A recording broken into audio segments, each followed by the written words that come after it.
8 sketch complete કર્યા પછી આ છે ભગવાન શ્રી કૃષ્ણનું 9મા ક્રમાંકનું સ્કેચ. પરફેક્ટ આઉટલાઇન બનાવવા માટે હું હંમેશા ગ્રીડ મેથડનો ઉપયોગ કરું છું. શેડિંગ માટે હું 2H, H, HB અને B ગ્રેડની પેન્સિલનો ઉપયોગ કરીશ. શેડિંગની શરૂઆત હું ડાબી તરફથી જમણી તરફની દિશામાં કરીશ.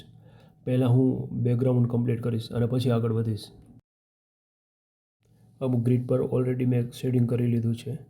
પ્રથમ લેયર હું એકદમ હળવા પ્રેશર સાથે 2H ગ્રેડની પેન્સિલનો ઉપયોગ કરીને બનાવી રહ્યો છું.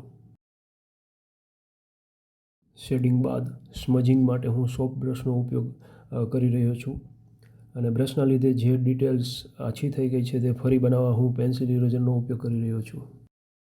સ્મજિંગની ક્રિયાને સરળ બનાવવા અને સ્મૂથ શેડિંગ માટે હું પેપર સ્ટમ્પનો ઉપયોગ કરી રહ્યો છું.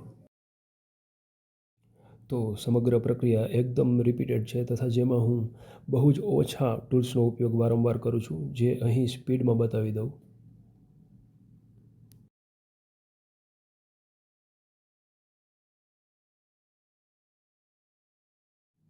જરૂરિયાત પ્રમાણે હું પેન્સિલના શેડ્સ ચેન્જ કરતો રહું છું. લાઇટ શેડિંગ માટે લાઇટ શેડવાળી પેન્સિલ અને ડાર્ક શેડિંગ માટે ડાર્કર.